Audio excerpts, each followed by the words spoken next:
And welcome back to the show, everyone. As I mentioned in our intro, today we've got David Diestel with us. And David is the president of FirstService Residential South Region. And he's kind of that perfect combination for me as a guest. It's someone that I admire and respect, a long-term client, and also someone who we've developed a real friendship over the years. So today is as much as a cool topic when we're talking about healthy high performance as it is two people getting together who know each other, like each other, and have a lot of the same shared passions around running and exercise and how we weave that into our professional career. So David, welcome to the show. Thank you. I'm terrific, and I'm excited to be here. So thank you for having me. Okay. So David, before we get into our topic today, can you tell us, for the listeners who wouldn't necessarily know what FirstService Residential is or what it would mean to be a president of a region, can you tell us a bit about yourself and what you do? Sure, I'm happy to. Thank you. So today in my professional life, as you mentioned, I'm the president of the South for FirstService, and we manage residential communities on behalf of homeowners and residents. What that means is we provide all the services to serve you in your home or community. Everything from the wonderful front desk that greets you when you walk in, to a housekeeper maintenance team, as well as the great programs that get run in the communities that we describe as lifestyle communities. And so we're incredibly proud to serve over 400,000 homeowners from Miami to Nashville. And so I do that from our region office, which is based right down here in South Florida and Hollywood, as well as our 20 offices across the entire state of Florida, Georgia, Tennessee. Okay, awesome. So it is truly a people industry. You're literally working with people in their homes and in their communities. Yeah, absolutely. We are in the service industry. All day long, that's what our teams are doing, delivering service to you in your home and your community. And that's what makes this so fascinating, because we are leading through our teams to deliver our service. Yeah, and so I can imagine during COVID also, like, that adds a whole extra level of complexity and really thoughtfulness of how you engage with clients. Oh yeah, this is really an interesting time for us. Right, what we are seeing is, as proud as we are for what we've been able to do at this time that matters most to our residents, it is also about our teams and keeping our teams high performing, supporting them through this crisis personally, as well as keeping our residents and team members safe through this terrible coronavirus. Yeah, and so when I think of high performance across any industry, because I don't want to diminish what high performance would mean in any kind of industry. However, when I think very specifically to industries that are really people-centered, so really, really in the service industry of being with people day to day, working with people around their comfort, around their safety, around their health, that's a whole different kind of high performance, because there's not just how you show up and get your tasks done. It's really literally how do you manage the human component of that, and how are you with people in all the different states. So what can you tell us about what it means to be a high performer in the industry that you're in? Yeah, I mean, what we've seen just through all of this, high performance for our teams is delivering on expectations for our homeowners. But it's also about how we're delivering on our business goals and us as an organization, how we come together as a team. And that is probably the biggest thing that we've been able to accomplish, is because as a team, it's that trust in each other through these times, as well as how we've run our business for the last few years to show results. And so as individuals, that has been the balance, is as everyone on our team has been going through personal challenges, we all live through COVID in our personal lives. It's how do you stay healthy, focused on the business, and balancing the needs of our clients, showing up each and every day at the residents that we serve. And we're really fortunate. We've been deemed an essential service through this pandemic.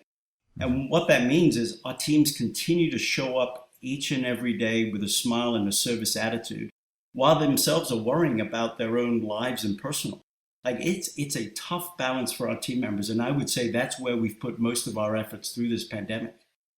Yeah. And you hit right on what I was thinking. It's like you're showing up, you're doing all this great work with people, and you're really being thoughtful of taking care of people and helping them take care of their communities. But you're also a human being. You got friends, family, you got parents, you got a home you own, you got kids, all of that stuff. So there's got to be some strain in the stress. And that's where the concept of self-care, I think, is super important. And, when you get on a plane, we've all had the flight attendants give us the speech where Like if the masks come down, you put on your mask first, don't put it on your kid. And like any parent, whenever I hear that speech, I always like nod, yeah, of course. But in my head, I'm like, hell no. If that mask comes down, I'm putting it on my kid first. But this isn't because like airlines are anti-kid. It's more that they're pro the idea of if an adult passes out, that's way more of a burden on the community of the flight than a kid passing out, because taking care of like an adult is heavier to like get an adult off a flight and in a crisis situation. It's a much bigger deal if an adult passes out. So when I think about like taking care of ourselves first, I think it's kind of like a selfless act, because when you're someone who's in an industry, like any industry, where it's like service of others is the main focus, you're used to putting everyone before you. But in a time, in general, but also in a time like we're in right now, taking care of yourself is actually like the most important thing, because by taking care of yourself, you're actually able to take care of others. What do you think about that idea? Yeah, no, Aram, I couldn't agree more. It's so true. I mean, our message to our teams, and thank you for all that you've done to support our teams through this, is about that self-care, caring for yourself so that you can care for your family as well as care for our communities. I mean, that has been the big challenge through these times. And all the way through just having conversations with our team members about that. Have you taken time off? I mean, what's interesting is our team is so resilient. Like what we saw was when initially back in March, when COVID hit, was an incredible high performance, like stepping up, being innovative, working 24/7, right? And now we're in here. Now what's become evident is we are in this for the long haul. And that's where the self-care has been so important. As we learned that after 90 days, where our teams were starting to show those signs of fatigue and stress. Yeah, and I've been seeing this across all of the business world. So even like in the really high touch industries that are very, very service driven, all the way to industries that are like hands-on industries, you're behind a computer, the cracks are starting to show. And that's why we're thinking self-care. How do we have that healthy high performance? So to our topic, it's really common for high-performing professionals and senior leaders across industries to be very involved in athletics. And, like really like tough sports. And you see people who are doing like yoga or marathons or ultra marathons, or triathlons or cycling, like all sorts of things. And there's so many more I didn't mention there. So why do you think that's so prevalent? Why so many people in senior levels or high-performing people are involved in athletics?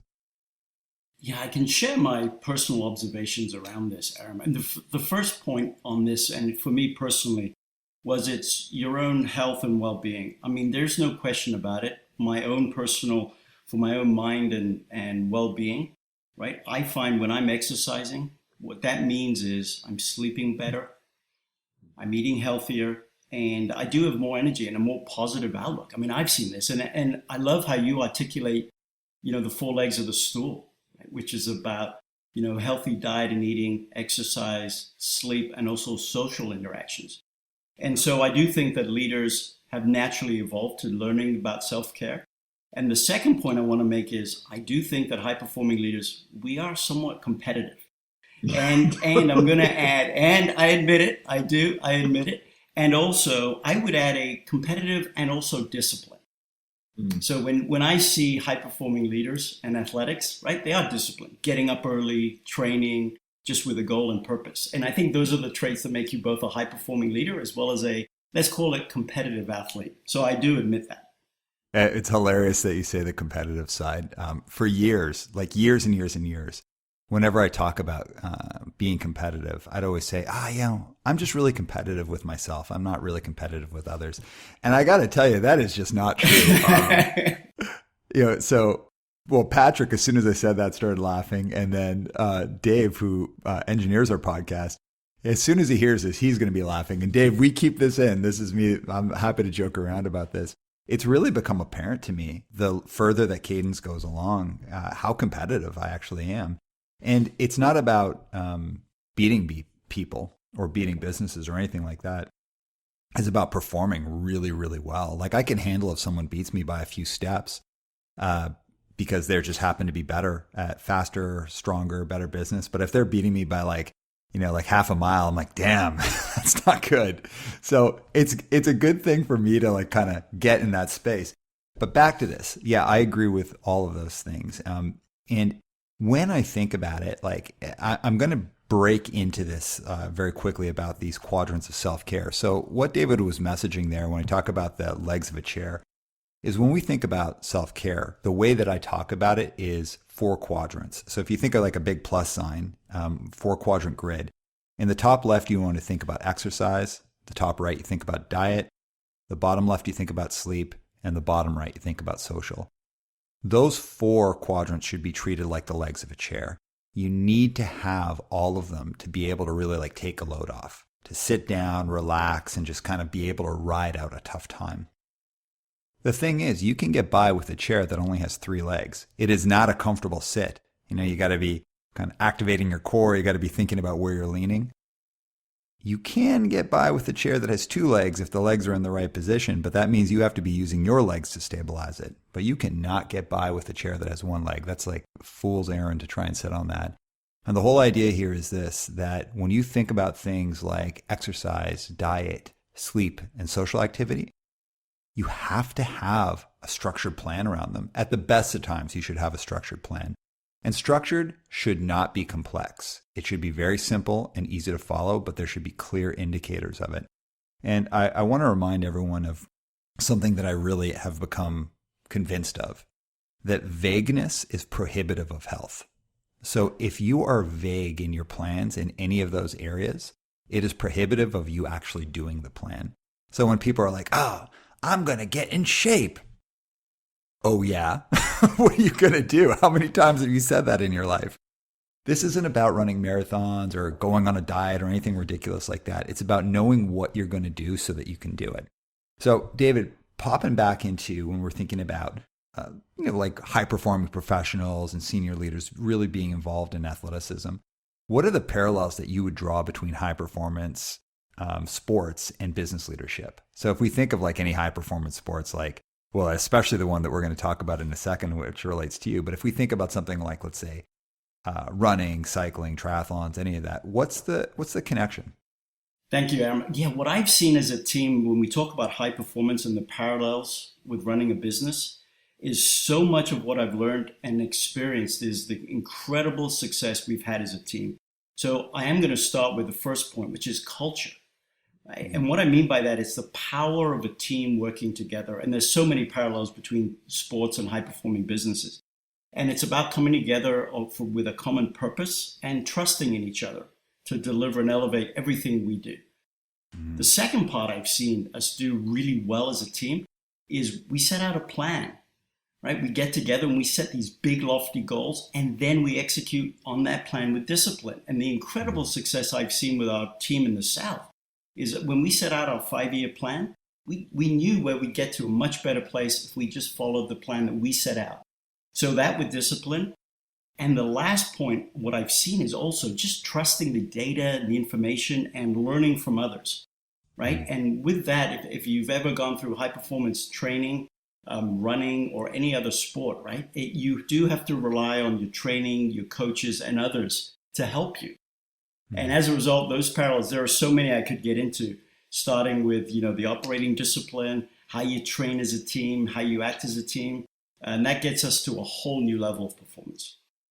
Yeah, I love that. And that trusting the data, it's funny you say that because, when I first started, cycling, running, and getting into it, the difference between getting into it and kind of just doing it like, I'll just go do this versus getting serious about it is when I started playing with data.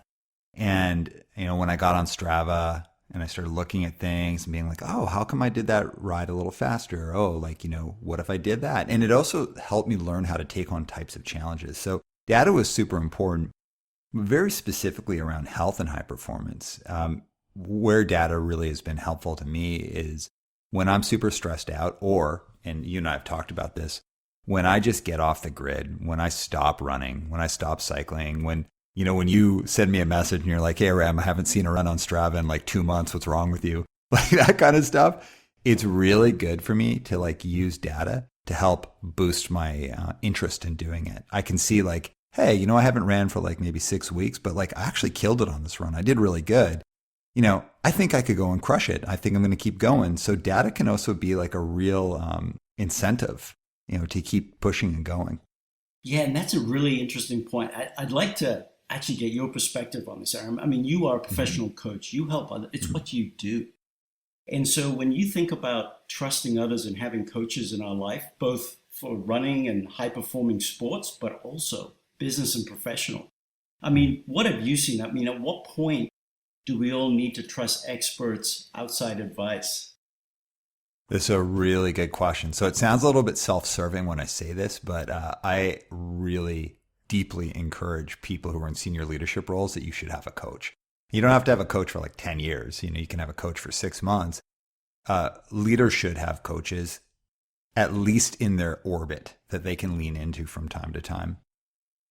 When you get into a place where you think you're doing just great, you should talk to a coach. Doesn't mean you have to engage with a coach, but if you're just like, things are humming along, you're like, yeah, it's great, you should check in with a coach. You might actually be in that space where you're not pushing yourself as far as you could be. You're not stretching yourself.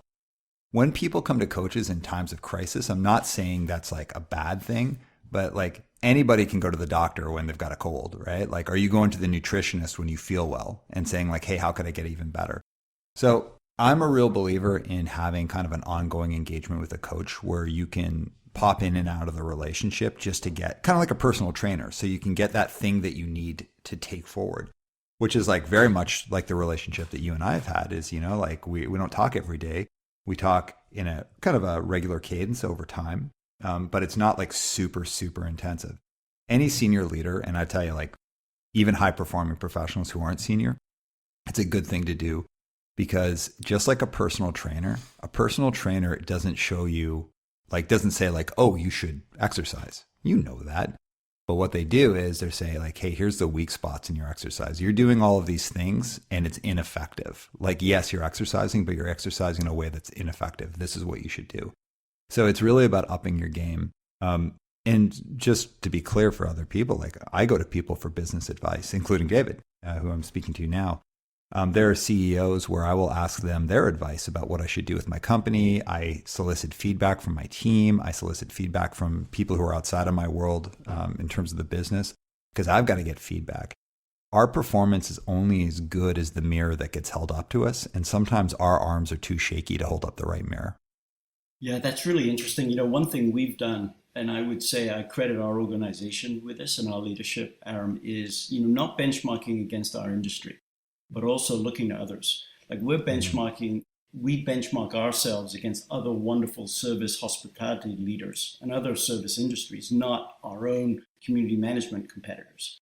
And so looking to the outside, looking for new creative ways as we're sort of exploring how we elevate our own service and what we're investing in. To be a learning organization that's constantly in continuous improvement mode, I think it is important in how we challenge ourselves. Yeah. So very much on that. When we think about healthy high performance, I think there's kind of two ways that we could look at that. Part of it is like, how do you stay healthy while performing in like a high performance way, like physically or mentally healthy? But also, how would you define healthy high performance? Because, I think there's like this kind of classic idea of the person who's the workaholic. And it's like, I've had people say like, oh, Ram, you're a workaholic, where I'm like, oh, no, I just like working. Like I enjoy what I do. I like doing it. So what's healthy high performance versus being like a workaholic and having like unhealthy patterns for you? Yeah, I would say for me, I would add a term in there. For healthy high performance, I'm going to add a term with balance. And the reason I say that is in business, as an example, it's too easy to say high performance, we're just going to grow revenue. Yeah. We are just going to drive profit. We're going to cut costs. And for me, it is about balance. I know when I think about me as a runner, I'm going to add the term age group runner. Like it's about elevating service, competing at a level that's great for me and about improving my own personal performance and feeling good about what I can accomplish and setting new goals and getting to a whole new level. And so when I say healthy high performance with balance, if you think about the example of running, I could become the world's best runner well, let me restate that. That's a little exaggeration. I could become a much better runner if I ignored my family, if I didn't show up for my day job. For me, healthy high performance, it's far more challenging and rewarding to show up and become a better runner and keep my day job and be a successful business leader and be able to spend time with my family. So all of that is what I would describe as with balance. Because for me, it's too easy to say, I'm going to become a better runner and not show up for that meeting and not show up to be there for my kids. So for me, it is about that balance that we introduce and making trade-offs, right? To feel good about ourselves and being able to serve others at the same time. Yeah, I love that you say that, because when I think about, workaholics and being in that space, I think it's all about lack of balance, where your sole source of esteem and like drive and energy is all really just about work. And all the other things are kind of a hollow pursuit, and you let them just kind of wither on the vine. That to me would be more of a workaholic, where I think high performance is high performance in terms of you're performing high in your workspace, in your family life, in all of the different areas. And that does require energy management and knowing where you're going to put time and effort. And it also means not everything has to be at the same level of intensity at all times.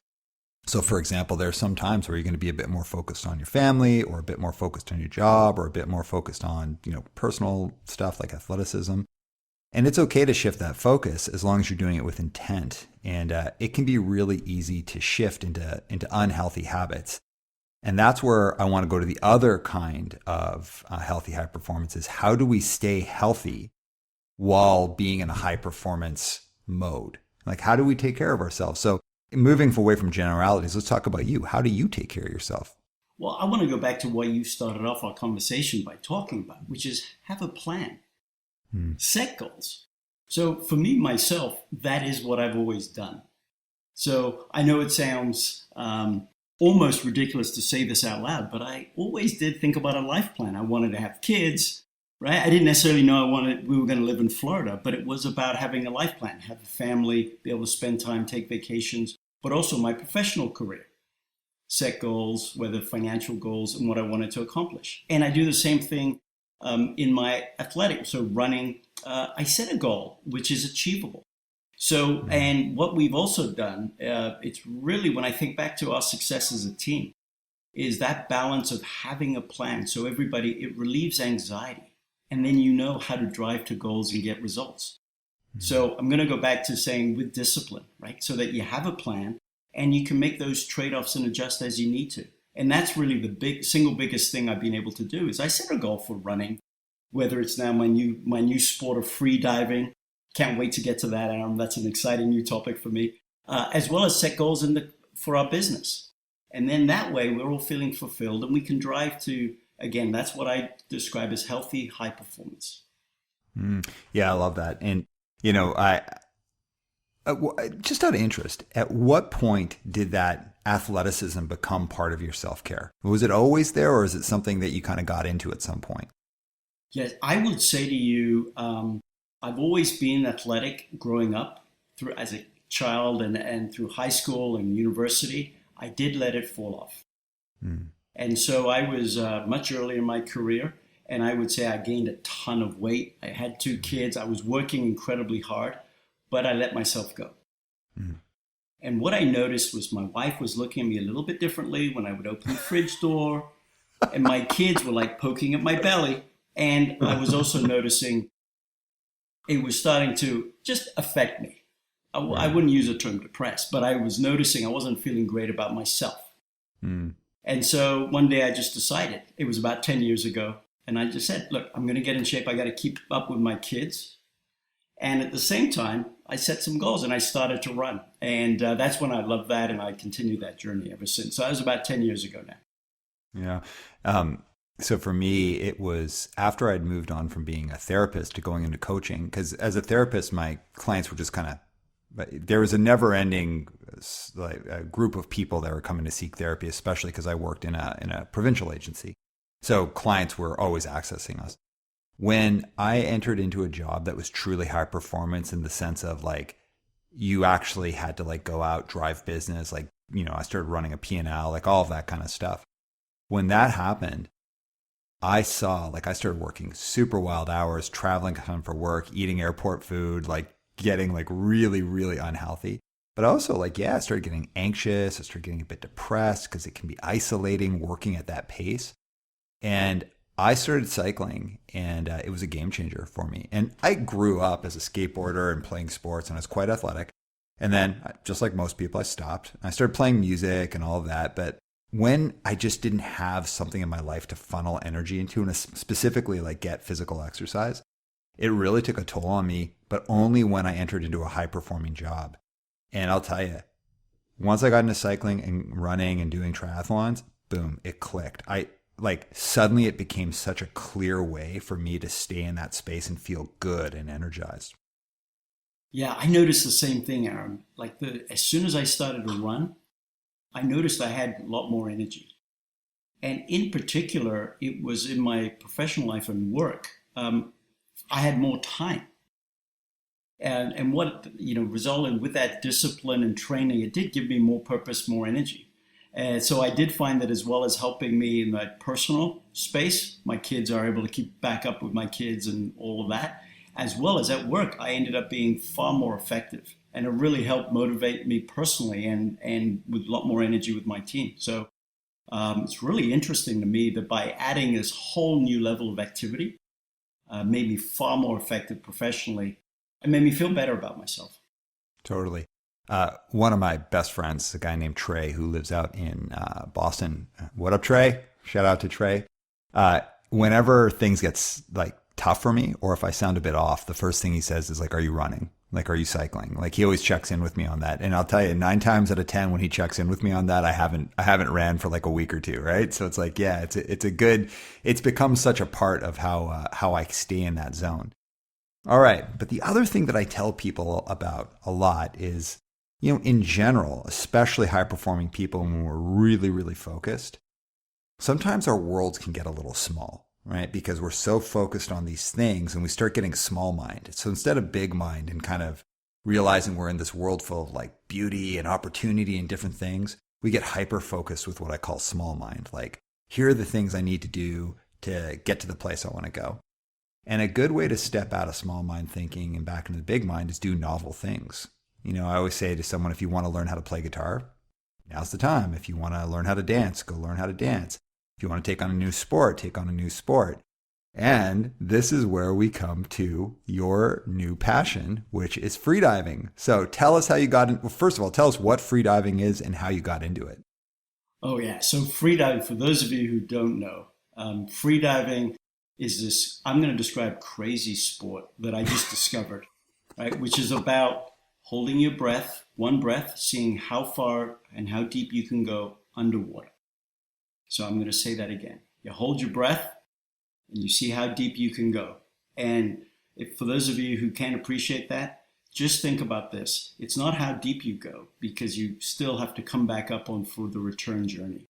So it is this wild new subculture that I discovered while on vacation last year in Costa Rica. And it came at just the right moment for me. And so, allow me to share, right? It was November, just finished our budget presentation. And I'll be honest, I was stressed out. Been an incredible year, was tired.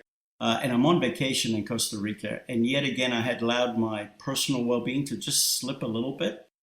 I was the heaviest guy on the beach. And as we were walking, right, we noticed when we met the Belgian freediving champion who invited me, and I suddenly learned this incredible new sport that for me was a whole journey into this new world of subculture of freediving, being at one with the ocean, mind over matter. It was beautiful. And now, as you can tell, I'm enjoying this, my newfound discovery. So for people, and you've heard him mention it already, but I want to be really clear. David lives in Florida, and anyone who knows me personally knows I'm terrified of sharks. So as soon as you talk about this, all I can think about is sharks. Have you seen a shark while you're doing this? So we were just out 2 weeks ago, freediving. I personally didn't see the shark, but everybody who was still out in the water was like, oh my God, did you guys see that bull shark that came after and disappeared and everything else? Yes, nobody got hurt. And to my knowledge, no one's been attacked freediving with sharks. But it's certainly, when you think of extreme sport, freediving it is exciting. And you're out in the ocean, Aram. So I'm not sure it's for you, but you're welcome to come out with me anytime. I will view from a drone video feed, if you don't mind. I will absolutely not do that. All right. So what is it about freediving specifically that plays into this like high performance mindset and like has become part of your self-care? Like, what is it about freediving specifically? Yeah, so what I learned just from my freediving experience, it was a whole journey into this whole new world. And it added a new dimension. As a runner, I always used to back down at the thought of pain. Mind over matter, I never pushed myself far enough. And what freediving has taught me is you need to relax, be calm, and it is much more meditative. In other words, when you see how long you can hold your breath for, it is about relaxation, how you breathe, but also that pain you feel when you're urged to breathe, it's all mental. I'm going to repeat that. It is all mental. And what I learned freediving is mind over matter. You just embrace the pain and keep going.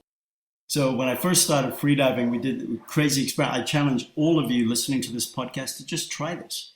Hold your breath on the couch. See how long you can do it for. And that sensation of when you can't hold your breath anymore and you're pounding and you feel your diaphragm moving, that's about a third of the way. You can just keep going. And so you learn how to control that, learn what you're doing, and that whole mind over matter is real for me. And it's a new challenge. So I'm just excited about trying something new and exploring the world of freediving. Wow. So first of all, Patrick, who is sitting across from me right now, is definitely going to go home, hold his breath on the couch. And if he passes out, I'm going to send him to you. But all right. This is like really compelling to me because you said something about running that, we hear a lot as runners. If things start hurting, don't try and run through it. Like take care of your body, take care of your knees, take care of your hips, take care of your feet. And, right now I've been really focused on like watching out for my lower back and my right knee right now, which is always a real issue. So it's kind of it's a different discipline where you're saying like, hey, when there's that pain, it is actually about pushing through it and just relaxing, understanding the nature of the pain and essentially just waiting it out, pushing beyond it. Yeah, let me clarify that. The pain I'm referring to, Aram, if you watch anybody who's run a 5K race, everybody's got the energy left to sprint the last 100 meters. Yeah. The question is, at what point, if you went back, can you do that for the last mile? And when your body says, no, I can't breathe, I gotta stop, right? Can you keep going and embrace that and really push your limits without doing damage if you're injured? Yeah. So freediving is learning your limits, but also about that urge to breathe and mind over matter and just relaxing and trusting your training. So I would say when you're running, if you're actually injured, you need to know that and listen to your body, which is critically important. Totally. So something I'm hearing though, and there seems to be like a clear connection here, but I don't want to speak for you. So you're talking about this, like being in your space, knowing your limits, but trying to push beyond them, seeing if you can stretch those. How does that relate to high performance? Yeah. So when I think about what our teams have gone through, I want to go back to our earlier conversation through COVID, right? There comes a point in time where you do need to push through, you rise to the challenge that's in front of us. But also at the same time, you need to know where your limits are and listen to your body, listen to your teams. And so at some point, you have to be able to say to the organization or our teams, okay, hang on. We need to add more resources. We need to take a break. We need to take a step back. And so I would say that's the balance as leaders, is when to push your teams, ask for more. And at the same time, at some point, we have to be able to support our teams, whether it's more resources, rethink how we're operating, and come back with a whole new plan.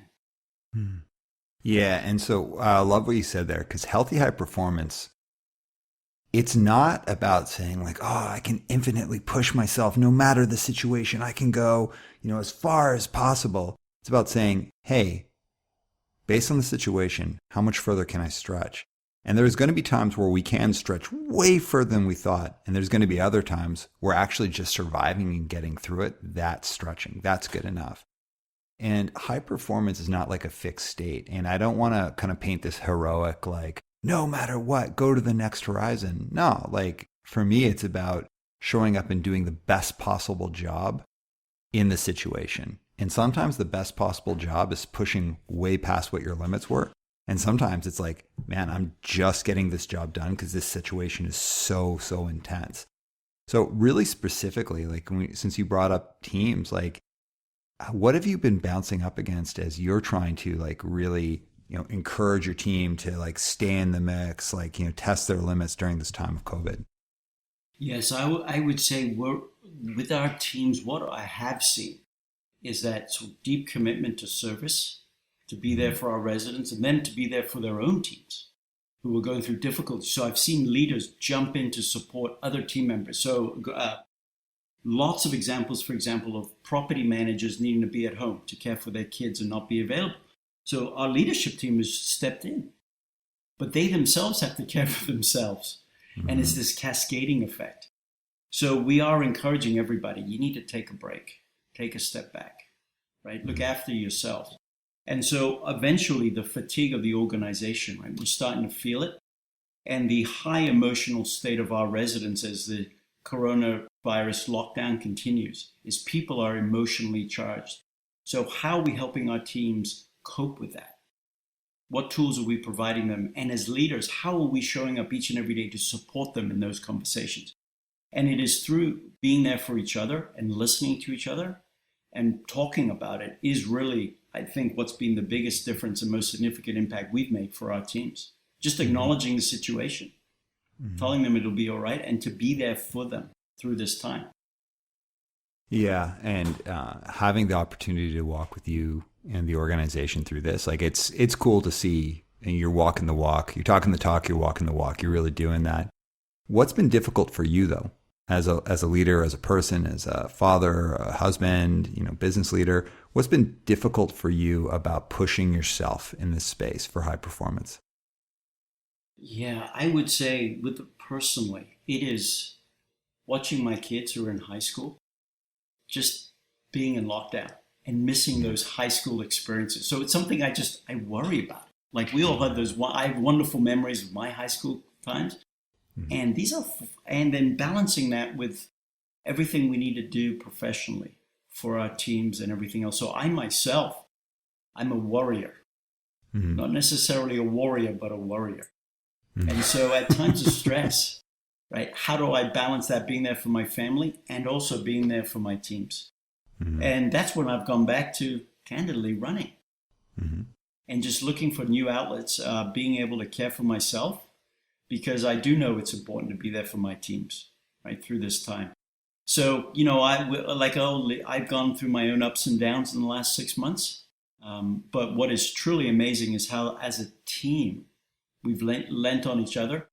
I mean, thank you, Aram. You've been there when I've called you. So's the rest of my team. Like we're there for each other to support each other through this. And that has really helped. Yeah. And this is what I refer to as positive vulnerability, like just letting yourself be a human being with a bunch of other human beings. Sometimes in the business world, we think we're supposed to have these walls built up around us. And I would encourage people to think, what does it mean to be positively vulnerable? And what I mean by that is not that you're like, I'm positive, like PMA all day. Like, no, it's not for me. What I mean more is that you can tell people what's really going on for you, both the challenging and the good stuff, in an honest way without shining it. Like you're not making it worse, you're not making it better, and you're being thoughtful of the impact it could have on someone else. So you have no problem sharing what's really going on, but you're thoughtful of how you do it. And you go from a positive intent. This is good for me, and it will likely be good for someone else to hear. And when we think of it's good for someone else to hear, it's people like to actually be able to help each other. People like to be able to take a load off of someone else. And this isn't about advice giving or problem solving, but just to bear witness for each other. And the other thing that's good about it is when you share with someone that you're having a hard time, they usually can connect and be like, oh my gosh, finally someone else, like I don't have to pretend like I'm totally okay here because I'm not okay either. Like that positive vulnerability is really important. And I love to hear that you're applying that. All right. So let's think about our audience though. So some of our audience, like the audience of this podcast it's a really neat mix because we've got people who are like pure business, like totally business people, all the way into people from the punk scene and, have like they could be early career or still in, college or university or even high school. So with that, if we're talking about a very diverse audience, a portion of that audience are going to be people who are like not at all involved in any kind of athleticism. These could be people that just have never done it in their life. It's just never been a thing, or they've just haven't felt confident enough or healthy enough to do it, or maybe they were very athletic at one point. So if you had, and I'm not asking you for an expert opinion, just from your perspective, what would you suggest to someone who right now was like, hey, actually, I want to step into getting healthier, being in a sports space, just as a thing of self-care? What are some steps that you'd suggest to them, like early steps? Oh, I would say first and foremost, just try it. Find something you enjoy. So if it's going out for a walk, right? And if that's something you like, getting on a bike, or finding a sport that means something to you that you'd like to just try. And I would really encourage you. It was like me and freediving, me when I first started to run, I was horrible at running. It was run, walk, right? And it was incredible to me how performance just slowly improved over time. So I would say the first point is just try it. And but it does need to be something that you do enjoy. So Aram, we live in South Florida, as you pointed out to your listeners, so it is easy for me. I just love the sense of being outdoors. And if that's something you enjoy, just do that. And so. Okay. It's funny because like when we talk about trying things, I remember when I really realized that I had to develop some kind of regimen of self-care so that I could be in that high performance space. And I tried running and I hated it. I was like, this is the most boring thing I've ever done. It hurts my knees. I feel stupid. Like, why do I look like this? Like, I don't want to do it anymore. So I always went off of running, which is hilarious because it's my primary sport now. But I got into cycling. Because, I like stuff and I like nerding out on things and kind of like tinkering with bikes and getting like the high performance this and that and the little goofy cycling outfit which Patrick now is also wearing. I liked all that stuff. But what's funny is like when I got over the hill I'd been cycling for a while and I don't want to say I got bored of it, but like because there's so much stuff, it started to just become a bit burdensome. That's actually when I got into running and the simplicity of it. So a thing that I'd add in there is like, hey, don't just get out and try it. Like try it for a while and try a few different things. And it's more about, I believe, is building up a general base of health so that whatever you do, you can do somewhat okay. And once you can figure out what you can do somewhat okay, then you can decide what you actually like. Because everything sucks at first. Like everything's totally painful at first. But once you build up a basic base of health, then you can really see what's like interesting, what you're strong at, what's fun. Yeah, absolutely. And that balance between something you're passionate and excited about is important. So when you say try different things, I mean, for some people, it could be ballroom salsa dancing. Mm-hmm. For others, a member of my team's into skydiving. I'm not encouraging that for everybody. But those are the things, especially in these times, to find a distraction, something we enjoy, and also bring that exercise to try something new. I think that is important. Yeah. So as we are coming, towards the close of our conversation, I got a few follow-up questions. So what advice do you have for leaders who are trying to develop a high-performance team? So let's say they're either starting a new team or they're moving a team from a place where they're not necessarily high performers, but they're trying to build that culture. What would you suggest for them around not just getting people to like work harder, but actually like remain healthy while they're in a high performance space? My first advice would be, have you built trust as a team? Mm. And that is so important. You see it in sports, you see it in business.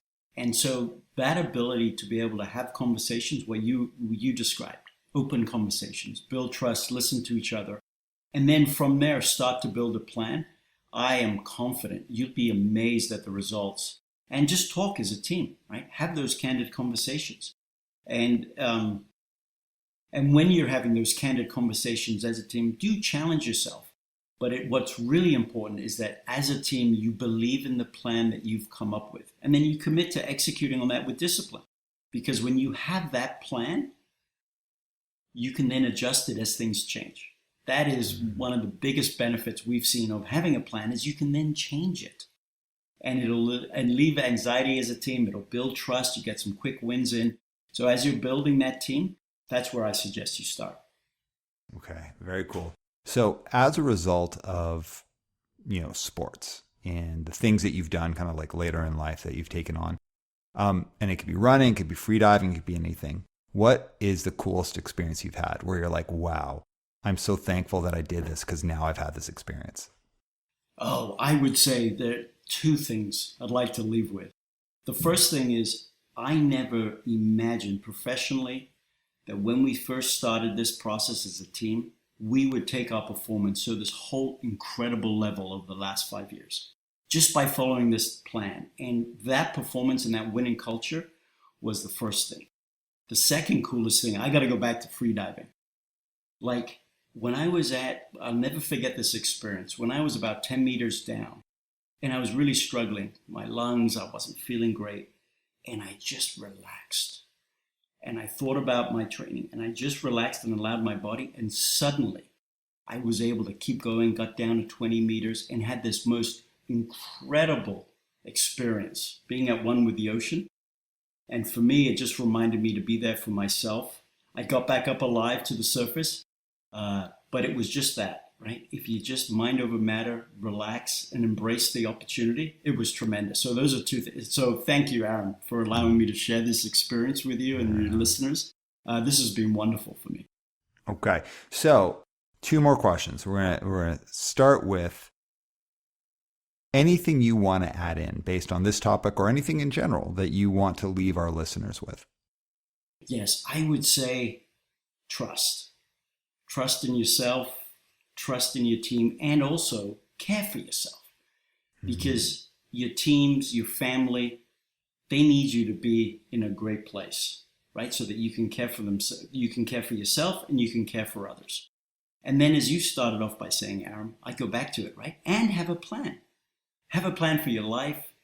Have a plan for your teams. And in that way, you can then set big goals.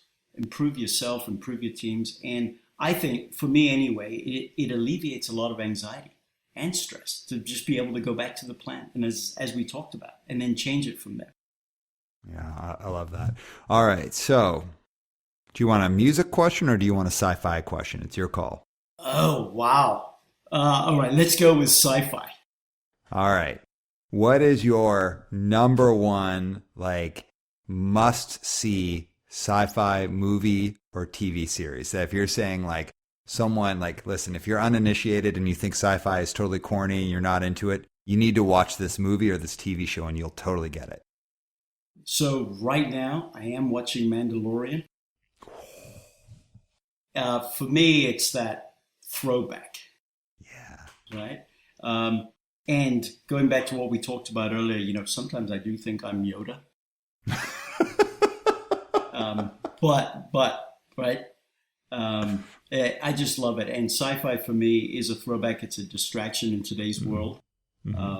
So I just enjoy being able to totally lie on the couch and immerse myself in it. So thank you for asking. Yeah, and I just watched episode 1 of season 2 the other day, and it is so sick. It is so good. It's the best Star Wars that has come out in a long, long, long time. I won't go down that rabbit hole. All right, so everyone, as we're closing off, I want to go back to the idea that David and I have been talking about, and David really beautifully underlined. When we think of healthy high performance, health cannot be discounted. And it's not about having the best diet or, having this ridiculous body fat ratio or anything like that. It's literally just about having a plan. How do you take care of yourself so that you can perform in a really strong way, not just at work, but across all the regions of your life? Because that balance that we're talking about there, that's about putting your mask on first. When you've taken care of yourself in the right way, you can show up for the people in your life, the people in your workplace, and the people in your community. So with that, David, thank you so much for showing up today. And Dave, drop the beat.